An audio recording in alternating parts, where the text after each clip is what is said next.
And you want me to look at you and not the camera? Yes.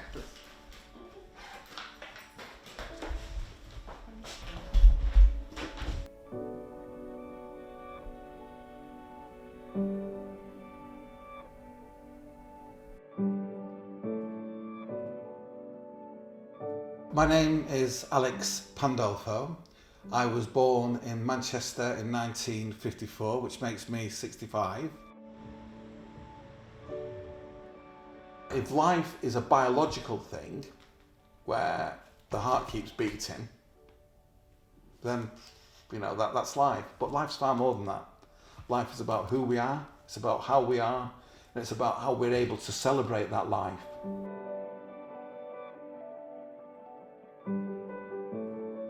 When I got my diagnosis in 2015, I was told that I had somewhere between 4 to 5 years to live, and that I could live a lot longer than that, maybe up to 11 years, but certainly after that 5 to 6 year period, I wouldn't know who I am.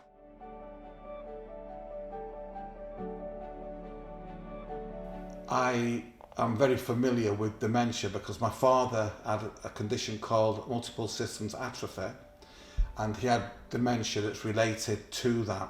And I saw the torrid time that he had with that condition. I saw how he was tortured by it.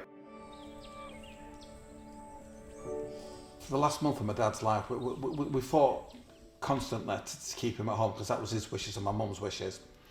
And then for the last month of his life, I said to my mum, it's not just social care that dad needs now, there's medical care, so we need to get him at home. But I pledge he will not be by himself. And my mother was by his side from 8 o'clock every morning till about 10 o'clock of the night. I'd come in at 10 o'clock of the night and I'd sit with my dad and I'd be there till mum come through, so he was never left by himself. And I'd be sat there, just on a little chair, and he'd be sleeping, he wouldn't be able to communicate. And every now and then he'd go, and his breath would go in. Every day? Several times a night. And every time he took that deep breath, I'd be thinking, don't breathe, don't breathe. Yeah, I love my father more than I can explain to anybody. And I still get upset thinking about the suffering that he went through. And every time he breathed, it was, oh. Why are we keeping that person alive? And by keeping that person alive, what quality of life are they going to experience? Is it a quality of life that you would like to experience? And when he died, and I realised that there was nothing that could be done to make his passage any easier. And I said at that time that if anything ever happened to me, I would apply to Life Circle in Bâle in Switzerland for an assisted death, which I did.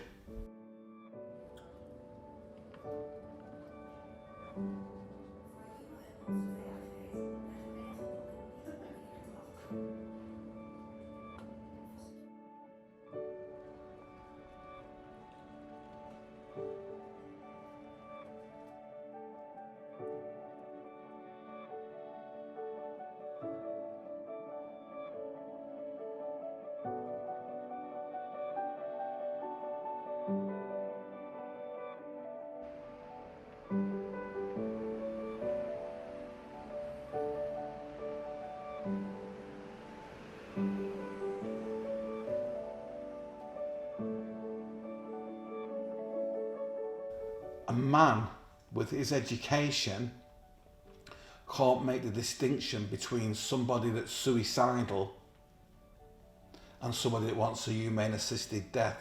And that's why I get, well, I was going to say upset, but I get really angry sometimes when people call it assisted suicide. Suicide is generally something that somebody does when society's let them down. It means that they have some kind of medical problem that hasn't been identified and hasn't been treated, and it's a last-ditch, desperate act that's made in an irrational state. And that is suicide. And I feel for anybody that's driven to that, and I don't blame that person for suicide. I blame us. I blame society for that. An assisted death, I don't think I'm committing suicide, because my argument is, when I got that diagnosis, I was given a death sentence. So my death is already taking place. I love life, I enjoy life, and I want to carry on enjoying life for as long as I possibly can. What I don't want to do is face the pain, both physical and psychological, that my condition will bring. So when I go to Switzerland, they're accepting and I'm accepting that my death's taking place. It's going to be horrific and painful, but they can step in and assist the death that's already taking place in a peaceful, humane, controlled environment. And I think that's a very, very important distinction to make. What people fall back on is there's a clause in that says do no harm. Yeah, now, and I agree with that. Do no harm. You shouldn't do harm to people. Yeah. But when is doing harm and doing good? So we've got to. So if you do no harm, then you need to do good. That would be the logical conclusion.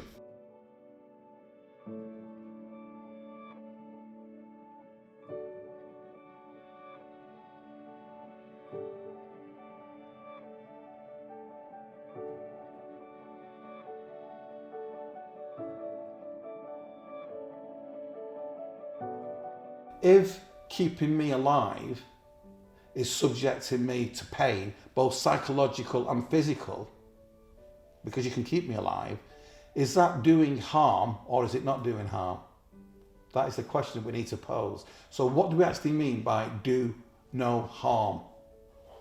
Now, my understanding of do no harm is taking the patient, taking their condition and taking their wishes into consideration. So like I said about my father, he had the best possible care that was available, but it didn't stop him having illusions. He beat me up. My father beat me up. He wouldn't want to have done that. He was screaming out in pain when there was nothing physically wrong with him. He was seeing monsters coming at him. Now, is that suffering? Is that doing harm to the person? And if we can put an end to that, is do no harm actually ensuring that person dies peacefully and the way that they want to die?